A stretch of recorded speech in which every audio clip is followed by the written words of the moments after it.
just need to be more resilient. We'll get there in the end attitude. I can do that for other people really easily. For my own business, sometimes that's really hard. I'm not taking people's money if I can't do some kind of magic for them. Today on The Engaging Marketeer, I am interviewing Emma Shaw, who runs the Rebel Yell Club, which helps businesses be better at what it is that they do. Emma was inspired to set up the Rebel Yell Club by a message that she doesn't know where it came from. Was it from the beyond? Was it from a higher power? Was it from the universe? Let's find out as we talk to Emma about why she does what she does and who she does it for. Let's talk about you. Let's do that. Let's do that. That's why we're here, after all. That's why we're here. It's not all about me. Light on me. Mostly it's about me. But let's talk about you as well. So why do you do what you do? Why? That is a good question. Yeah, that's why I asked it. You see, this isn't my first ball game. You've done this before, haven't you, Darren? Yeah, a couple. Why do I do it? Well, because I've come to terms with the fact that I am not a person that often stays within the lines of life, the accepted status quo.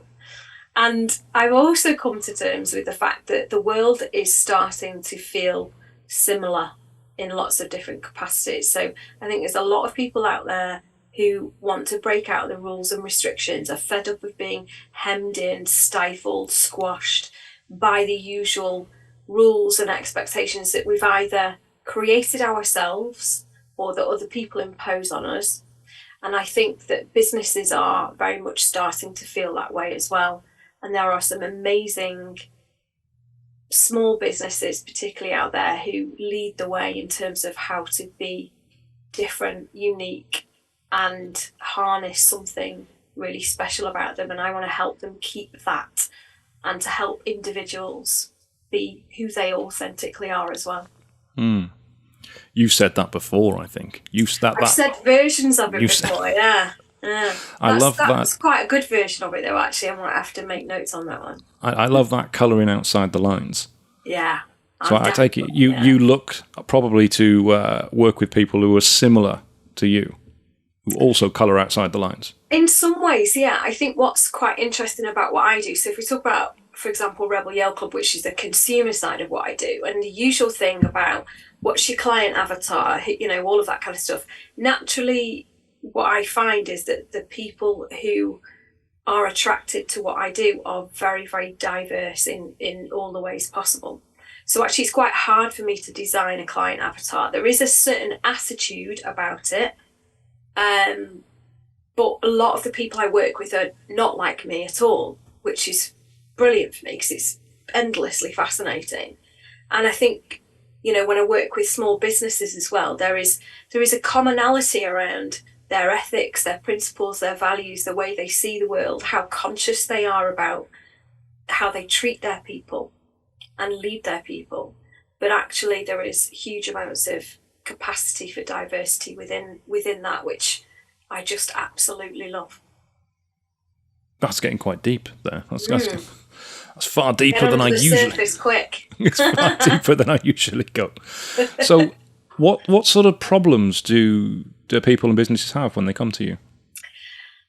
So there's a bit of a scale, really, a growth scale, I suppose. So the key really to what I do is helping small businesses to grow and scale without losing that magic that created the business in the first place.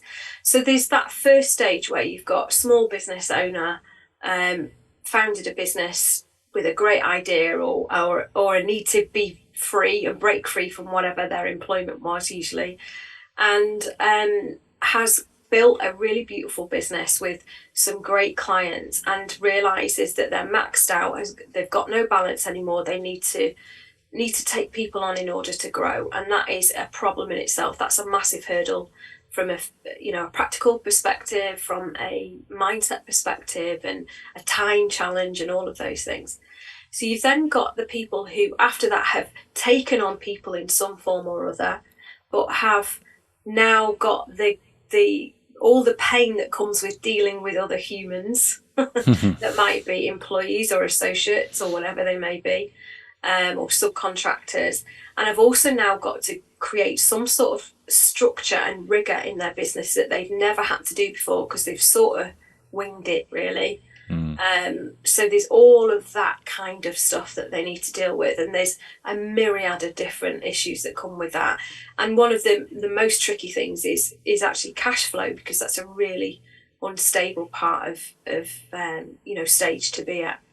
You've then got the more advanced stage from that, which is I've got an established team, everyone knows what they're doing, got some really good people, but actually as a business owner or founder, I am disconnected from the original reason I started this business in the first place. And I may not be spending my time doing the things that really thrill me, that are in my zones of genius. And I'm falling out of love with this business a little bit and need some marriage counselling. So there's all of those, that within those three stages, there's all sorts of complexity. But generally speaking, it's the idea that people want their business to thrive and grow, but are coming up against blockers and hurdles and lots of growing pains. Yeah, that first stage where you change from you doing the business yourself to hiring people and it actually becoming a proper bona fide business with employees is always the most difficult. Mm-hmm. It's grown-up stuff. It is grown-up stuff, yeah. Because we started that. It was just me and Leanne when we started, and we were working from home, and we were doing like 7 a.m. till 8 at night. But that first point when we actually had to take on an employee, and we had to do things like PAYE and pension contributions and HR and contracts and company handbooks, all the legal requirements that you're just not aware of when you first start. And it's so easy to get something horribly wrong. Yes. Make a horrific mistake that could basically fold your business if you get it wrong. Yeah, that's it. And it's having the right people around you. When we were talking before about referral circles, it's, having a network of people who you can pull on for their expertise and their wisdom.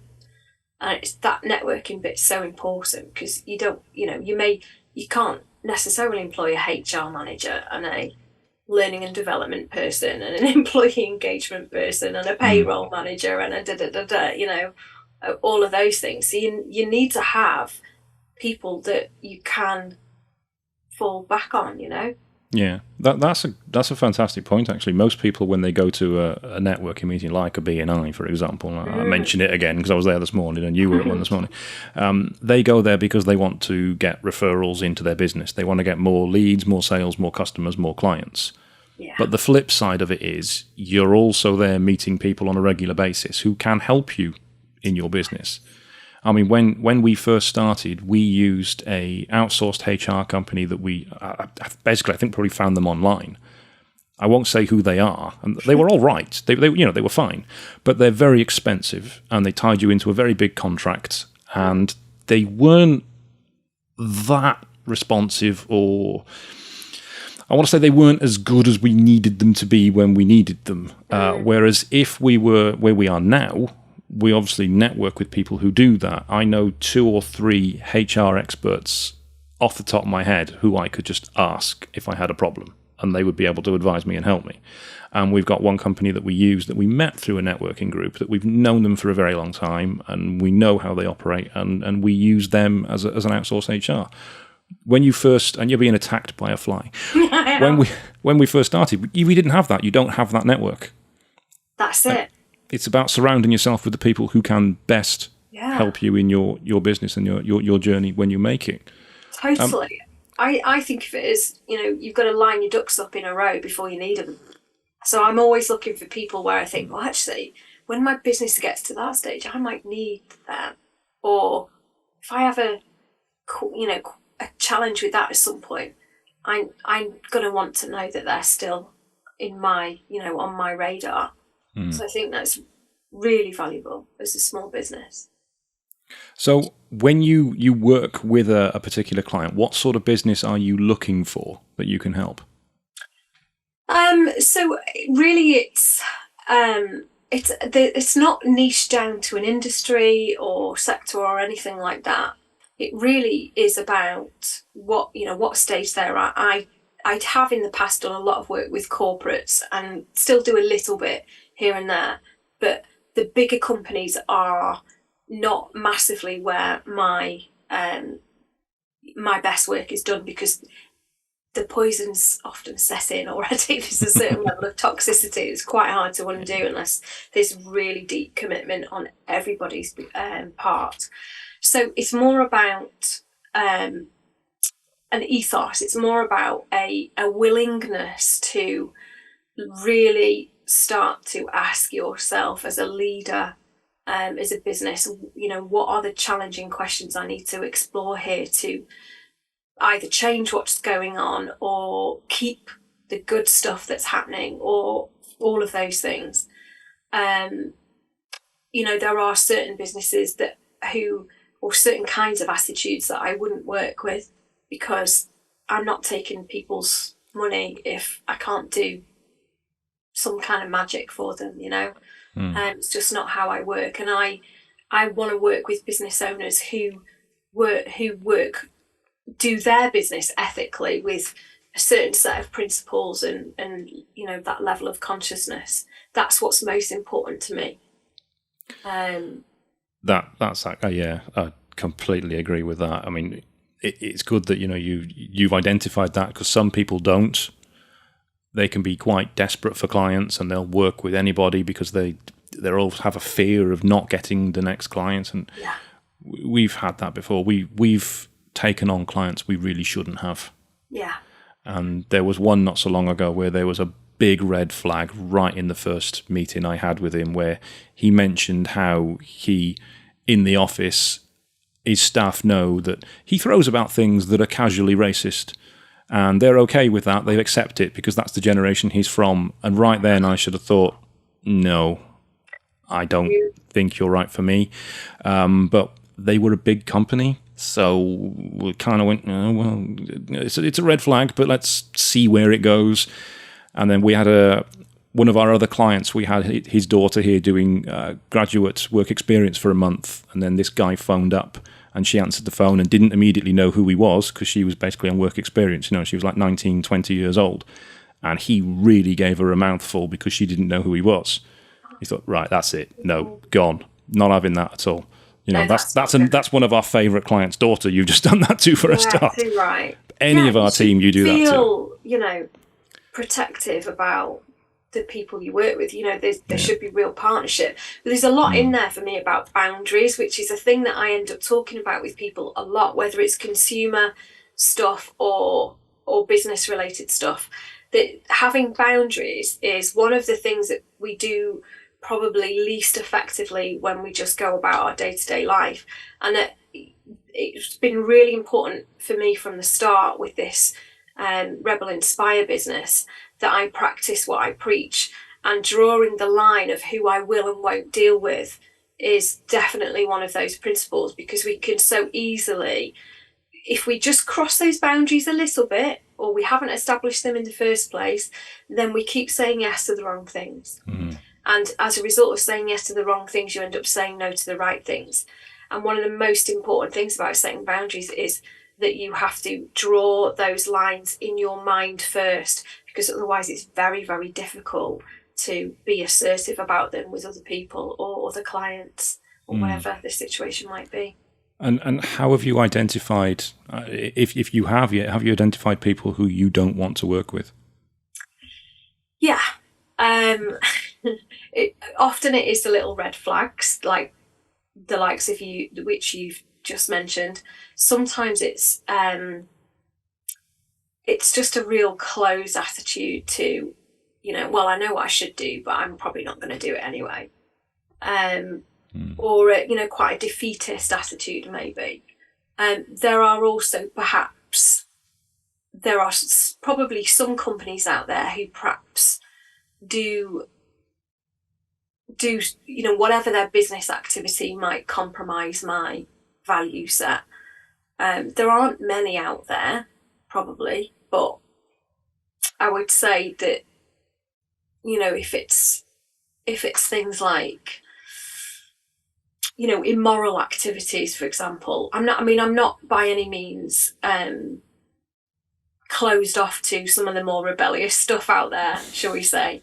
But if it's harmful in some way, if what they're producing or the service they're giving is in some way harmful to people, then that would be an issue for me. But I'm also really open-minded with a lot of the things that perhaps others think are harmful. So, yeah, we've taken on some clients with some odd services, shall we say, in the past. We've written loads of product descriptions for a company selling adult sex toys, for example, which really opened the minds of our editors who are having to edit that copy. I bet. Emily didn't know most of that stuff existed until she started editing it. Massively eye-opening. Yeah, but equally, there's industries that I refuse to work in, and one of them's payday loans. I won't touch something like that. That's the kind of thing I'm looking at. You've articulated that far better than I have. Yeah. So the kind of adult stuff, I have no issues with that at all. But the kind of stuff that preys on vulnerable people, that's the thing. Yeah, absolutely. Yeah, there's a particular company that I would never touch with a barge pole if they came to us, and I'm going to name them.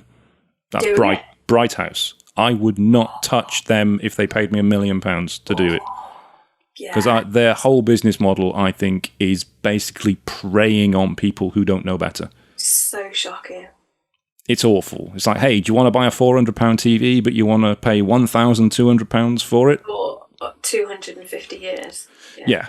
It's disgusting, quite frankly. It's disgusting, and I think they should be forcibly taken out of business, and I'll openly say that. But the things that there aren't laws against is just unbelievable, isn't it? Really, are they even still advertising? I can't remember seeing an advert for them for a while. I don't think they advertise on TV, but they are still around. There's one in our town centre. And it's the way they don't even put the full price of the product on. They say, this TV, it's only £12 per week. And I can afford that. Yeah, look at the APR. Yeah, it's like 1,700% or whatever it is. It's you are being had. It is quite literally daylight robbery, isn't it? Yeah, I hate stuff like that. Yeah. But on the flip side, who do you really like to work with? What sort of, not necessarily industries, but what sort of attitudes and mentalities and characteristics of people do you really like to work with? I love working with people who are leaders who are prepared to be vulnerable. So what I mean by that is not going into work and crying every day, although I do a fair bit of that, to be honest. I'm an emotional person. But leaders who are prepared to look at themselves and say, I take responsibility from, myself and the way I impact other people. I am not the one that has all the answers. I am prepared to make mistakes, and I'm prepared to create a space where other people can make mistakes. I love working with people who understand how deeply important it is to nurture your team, and that's what creates a sustainable, successful business.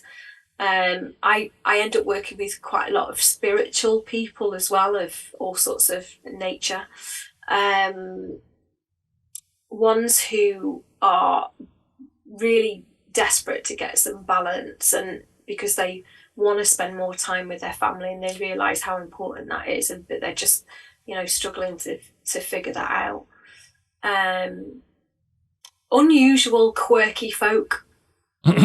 Off the beaten track, and often those people are a little bit undercover because they don't always look that way on the surface. So I love kind of digging under the layers and figuring out who people are. So undercover weirdos.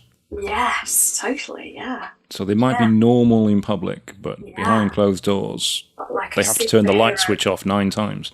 Yeah, exactly. Yeah. Yeah, I love all that stuff.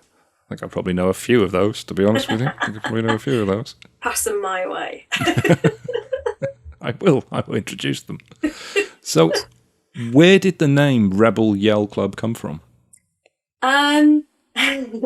So this is an interesting kooky story in itself. My business for sort of 6 years has been very much about, well, it was very much about learning and development, because that's been my career, and some coaching as well on the side. And I realised I wanted to do more coaching. And I spent some time about 3 years ago trying to figure out what that hook was for people. What's the thing that I really want to do to help people with? And, who am I serving? And I did some work on that. And from that came a course called, a program called Recode Your Reality, which is still very much a product that I'm proud of. I wasn't quite hitting on it somehow. It just wasn't quite sparking what it needed to spark for me. And I kind of let go of that for a while, because I was chasing it and it was running away really fast from me, because I was chasing it too hard. And then one day I was sat in my living room, and some people are going to roll their eyes at this. I got an instruction from elsewhere. And that instruction was very specific, and it said, the likes of which I've never experienced before or since. And it said, start a group called Rebels and Rule Breakers. And I was like, what? That's just really weird. And I genuinely had no idea what that was about, but I did it anyway. And I very rarely do as I'm told, which is why I'm now unmanageable. But I did do it. And for some reason, it just captured people's imagination. I've now got over 1,000 people in that group. That Facebook group, and it became apparent to me within a couple of months of starting that there was something really in this that people needed and wanted. And that then created the membership Rebel Yale Club. So I was able to sort of give people a coaching experience for a lot less money than I'd normally charge one-to-one. And then over time, it became apparent to me that I was being called back into the business world, and that there were lots of small businesses and business owners out there who also wanted to be rebellious about how they do things. Perhaps don't think of it as rebellious, but that are competing in a world that honours the big blue chip corporate beast, and that actually they don't need to be like that.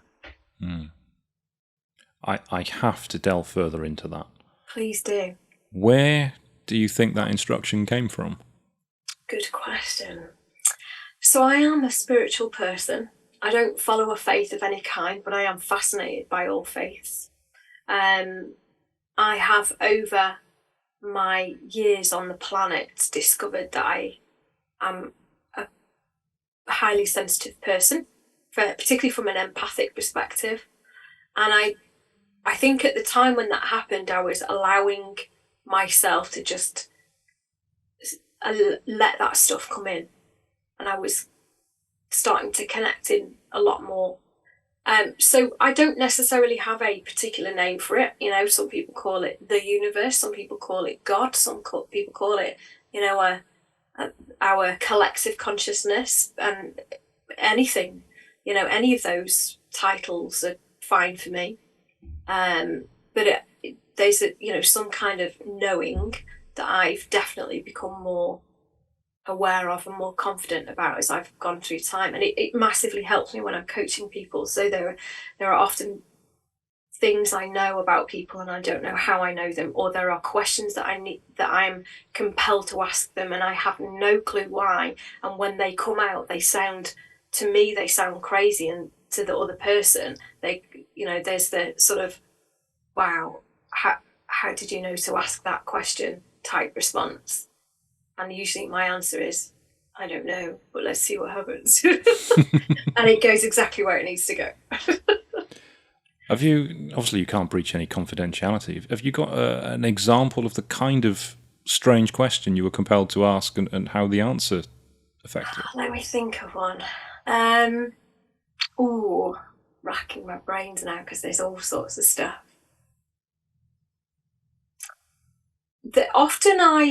I often get clues about people's childhood or people around them.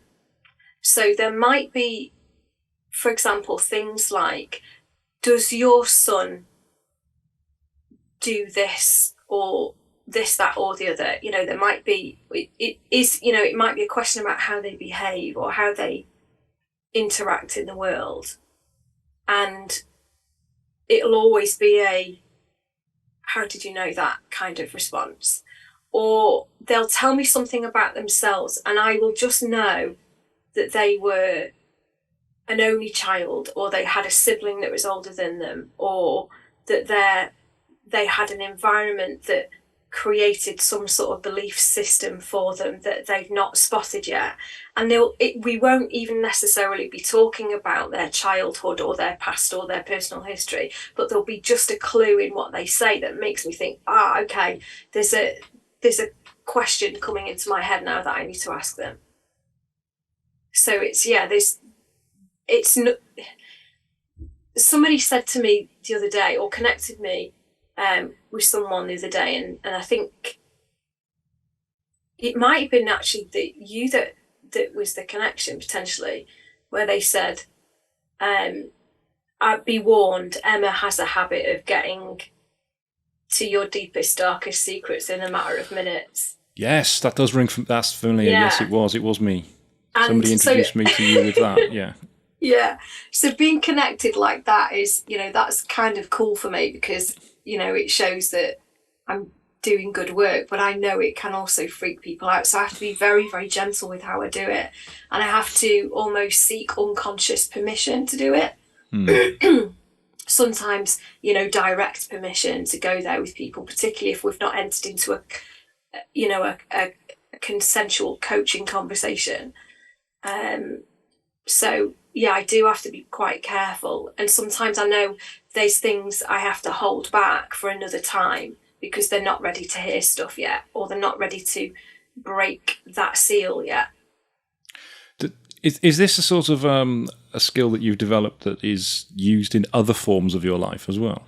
Probably all forms of my life, yeah. But I have to be really careful with it, because again, I've also learned that some people don't want to be coached. They don't want to be seen, in that, that vulnerably at that moment in time. So, and I've learned that in my whole career, actually, even my previously learning and development career, that not everybody's ready for what I want them to be ready for in terms of their personal development and their growth.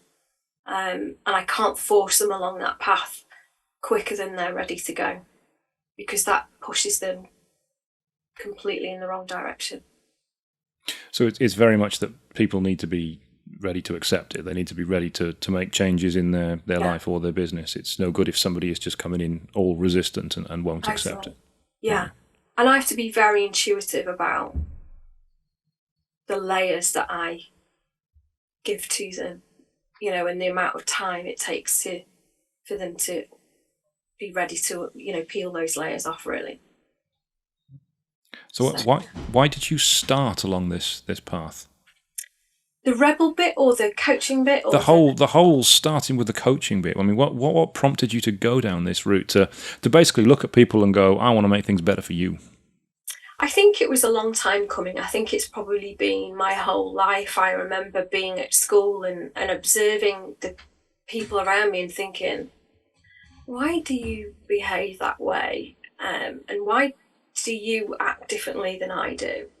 And then I worked in contact centres, I worked for O2 for a long time, and I ended up then getting into a learning and development role. And I found that whilst I was doing lots of different training, like, induction training, tariff training, product and service stuff, all that kind of thing, the stuff that really, really worked for me was the behavioural elements and the mindset elements. And I then began to discover that I naturally had this ability to coach. So, I've done a lot of the usual coaching type training and qualification type stuff, but actually none of it really has given me the skill set that I use now. And I learned that I'm a very intuitive coach. I go where it feels I need to go rather than following a model. And that works for me every time. And I've collected lots of other pieces of the toolkit along the way, but everything I've ever done has a coaching element to it, or a sort of blend of facilitation with coaching. And I get the deepest sense of joy from doing that. And I think the thing that lights me up most is when I can create a space for someone to safely explore who they are and to unlock the things that they've got inside them that they never knew they had, or they never had the courage to look at, right in the eye. That makes me feel so incredibly joyful that it sometimes makes me cry. It's amazing to see. It's a massive privilege. So you enjoy what you do then? Oh, I do. Yeah, I know. I'm exactly where I need to be when I'm in those moments. Yeah. That's pretty much what I was going to ask. Is there anything that you think you should be doing other than what you're doing now, or anything that you would rather do, or perhaps you felt I could have gone into this, but you're where you need to be? Yeah, it's funny. I was thinking about this yesterday. That old question of if money was no object, what would you be doing? And I kind of sat there and thought, well, I'd probably still be doing a version of what I'm doing. And it just, it might just be different kinds of people. Maybe I'd go and work with young people more, or, that kind of thing. But I know I've been given a set of gifts and talents for a reason. And, it's taken me 40 years to find the current version of that, or for 40 plus years to find the current version of that. But I feel really glad that I have. And because I've been on the planet for that amount of time, it's meant that I'm better at it than I would have been 10, 20 years ago. Is there anyone that you has helped coach or mentor you that you look up to? All the time. I always say I never trust a coach that doesn't have a coach or isn't at least in between coaches. So I have a network of people. I have some of those relationships are formal, and some of them are just great people that I have in my inner circle. So I have a lady called Bex McNeil, who helps me from a strategic perspective and also gives me a kick up the bum whenever I need it. And she's a great technical whiz as well. And she's definitely a rebel and lives outside the lines. I have a guy who is an informal mentor of mine, and he's actually a financial director, but has this brilliant ability to be, very much not the status quo when it comes to that kind of role. Gets me really thinking strategically about my business. There's another guy called Paul Harris who is both a client and a business that I partner with, and we mentor and coach each other. And then there's probably in that notable list, there's Lisa Avins, who works with me on Rebel Inspire and is an amazing friend, and lots and lots and lots of other people beside that all have their own different sets of skills and personalities that, we all kind of support each other. But I do also, from time to time employ formal coaches depending on what I've got going on at the time. So, I definitely practice what I preach. That's incredibly important to me. No, that's good, and I think everybody should pay attention to that, because you can't trust a coach that doesn't have a coach or doesn't believe in coaching. Mm-hmm. So if they don't have a coach and they don't believe in coaching, then why should you trust a word that they actually say? Exactly. Yeah, I got into an argument online, which I do quite regularly. Funnily enough. I got into that surprises me, Darren. I know. I'm such a timid, easygoing kind of guy. It's basically a discussion on coaching in this marketing forum I was in. I think it was a Facebook group, and there was just one guy in there who was a business coach or called himself a business coach, and he was on about how he doesn't have a coach, he doesn't need a coach, he's coaching other people, and it's like, really, you don't. What? And he was not having it. He was just double downing on the whole, you don't need a coach when you're as good as he is. Oh, for God's sake. Even Richard Branson has coaches. I would hope so. Well, he does. I know he does. He does. Yeah. It doesn't matter what level you're at, there's always someone that can teach you things that you don't know, can help you and guide you in the things that you need. It doesn't matter who you are or what level you're at. Everybody who tries to inspire others should have somebody that inspires them. That frightens me, that does, that there are people out there, and of course I know there are, but I try to ignore it. But it's, when you're coaching other people, I certainly, every single person that I work with, or even, I have a lot of people that I informally coach in my life. I learn something from them every time. I often find I'm almost coaching myself, weirdly, but that doesn't ever replace the the magic you get from having somebody else give you clarity that you haven't got. Not being able to see the wood for the trees is as a business owner, even though I can do that for other people really easily, for my own business, sometimes that's really hard. And I need other people to help me with that. And I'm more than happy to stand up and say, I am not perfect at running my business. Yes, I'm helping other people to run theirs and I do a flipping good job of that. But I need help too. Yeah, there's always someone further along than you, or has a secret that you don't know, or unlocks something you don't know. I mean, we help people with their marketing. We help people with online automated systems. I was hosting an event on Tuesday for a company called Progressive Success, and there was a speaker on there called Jason James, who is a mentor, public speaker, business guy, and he did this 2-hour keynote on the sales process. And there was one particular thing he said that I sort of already knew, but it just hadn't quite unlocked it in the way that I knew it. And it was like, oh my God, why aren't we doing that? I love those moments. We've got everything he's talking about. We've got it right there. We're just not doing this one thing. And it's right. We're going to start doing that immediately. And I started doing it that very day.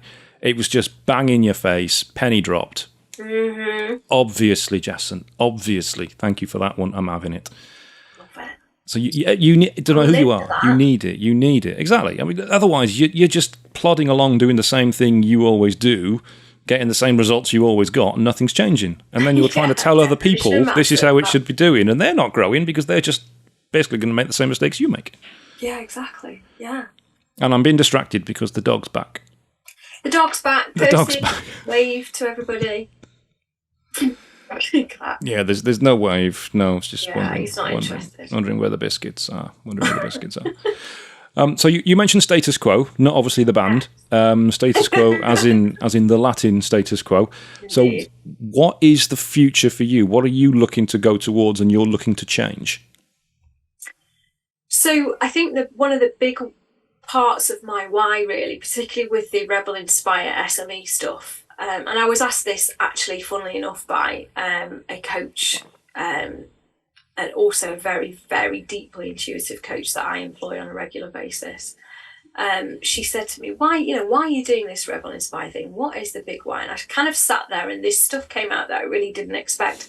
And that was that what I really would love to be part of, what I'd love to witness in my lifetime is a tipping of the scales when it comes to the big corporate beasts versus those beautiful, small, independent companies that are just, really pushing the envelope. That I want the big corporates to look at the smaller organisations and say, hey, look at what they're doing. We need to be more like them, rather than the small businesses aspiring to be sucked into the corporate vortex, or the corporate sludge, as I call it.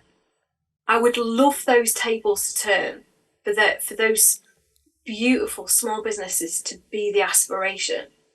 And while I talk about scaling and growing a lot, but actually I also think we live in a world where we live in an economic model where we're having to get bigger and expand and consume more and be, when we're talking about scaling and growing, for me, that isn't always about revenue, number of people, market share, etc. It's sometimes about growing the contribution that you make to the world. And in fact, that's probably more at the heart of it for me, growing the value you add to the world in a way that is desperately needed on our planet right now, that potentially some of the corporate animals aren't understanding, except from a social, corporate social responsibility perspective. Yeah, some of them they're doing things, but it's purely because it's to be seen to be doing it. Yes, yeah. They don't actually. I do think there's a lot of good intention in there, with the individuals that are involved in some of those activities. But I also think consumers are starting to question whether the authenticity is there on the whole with those entities, and whether they're doing business in a way that vibes with their own sense of morals and consciousness. We do a marketing 3-day marketing school at Engage Web, where we help businesses with their online and offline marketing and produce their marketing plans. And one of the things we go through during that is the mission, vision, and values of certain companies. Yeah. And one of them, and I'll name them, is Asda. And they've got this really saccharine-fueled mission about reducing the carbon footprint of people's shopping baskets by a certain date. And you just know that isn't really what they care about. It's just about putting that image out there, that's what they want to be seen to be doing. And what is that date? 2099 or something? It was far out. I think it was 2030, 2035, something like that. So yeah, it wasn't too far out, but it's still far enough. And it's just a false promise. They're doing that because they want to be seen to be doing it. They're not actually doing it because they care. Because if they did, they'd stop trying to grow their stores and their footfall and all of that, and they would absolutely concentrate on making what they've already got really blooming good for the world. Yeah. If they wanted to do it, they could do it. And they could do it like that. Yeah. But they're not. Of course they could. So, yeah. Bastards. Anyway. Is there a particular type of client you would like to work with? Possibly even a specific client. I don't know. I haven't got any sort of specific people in mind. I would like to work with more companies who create something that is got real intention around it in terms of this contribution to the planet, how we live more consciously. Those kind of real innovative organisations that look at the world differently, that spot an opportunity for us to improve as a human race. Those kinds of companies, I'd love to collect a good client base of those, because I think there's a lot I can learn from that as well. And that, that would feel really, really good to me. All right. This is getting a bit joyous to me, a bit joyous. Let's bring it down a bit. What's the... I always like to ask questions like this. What's the biggest mistake you've seen businesses or clients or people who don't want to work with you, what's the biggest mistake you've seen people make within their business? Again, confidentiality, you can't tell us who it is if it's a client of yours. Unless you want to. Yeah. Well, there's lots of tiny, tiny little things, like forgetting that you need to give your people clarity of direction and all of that stuff, and thinking that you have and yet you haven't. But probably the biggest one is going at your business growth like a bullet at a gate and dealing with all the practical things, but forgetting that the people are the ones that really power that and are the make or break really of your business, and getting trampled on in the process and expecting them to just be more resilient. Those of you on the podcast, that was me doing air quotes. That kind of, we just need to be more resilient, we'll get there in the end attitude. And that's a massive red flag to me. Somebody says to me, come and give my people resilience training. I'm like, let's talk about where that's coming from. Or a similar one is time management. My managers need to have better time management skills. Do they though? So yeah, that's always an interesting one. Well, where the leaders think that their team are the problem, when in fact, it's the there's whole... an awful lot of come in and fix my people sort of attitude, and no accommodation for come in and help me look at myself in the mirror, That's a common thing that comes up all of the time. As a final point, if somebody listening to this wants to work with you, wants to reach out to you, what's the best way for them to get in touch? Well, I'm all over the joint when it comes to social media. You can, of course, come and join the Rebels and Rule Breakers Facebook group. That's the consumer side of things. I am down on Facebook as Emma Shaw, Chief Rebel. I'm prolific on LinkedIn. I think I'm down on LinkedIn as Emma M. Shaw, so M, the initial, which isn't actually my middle name, but there's a story behind that. And I'm always open to a brand new connection, and I'm not fussy about having a message beforehand or anything like that. And there's the website, which at the moment is rebelyellclub.com, but there's also rebelinspire.com coming out very soon. And I will put all of those links below the podcast. So on the video on YouTube, there'll be a link below there, and below the description on iTunes and Spotify, there'll be a link below there. But I have to ask, why is it Emma M? So it's what really, from a social media perspective, it's a way of just identifying me, because there's a lot of Emma Shaws out there. But the M comes from, so my middle name is actually Louise, which I know doesn't make sense, but the M comes from both the shortened version of my name, being M, and also the fact it is the first letter of the word mouse, which is my family nickname. Because my brother always says that I grew up but my nose didn't, and so I looked like a mouse, and that my auntie used to say that I looked like a dormouse when I was asleep. So that's what everyone calls me. Was that a compliment from your auntie? Yeah, apparently. It's a very cute thing, apparently. So there you go. But I tell you what, it's also a really good trick on LinkedIn to tell who's sending you an automated bot message and who's sending you a personalised one. They'll say MRM.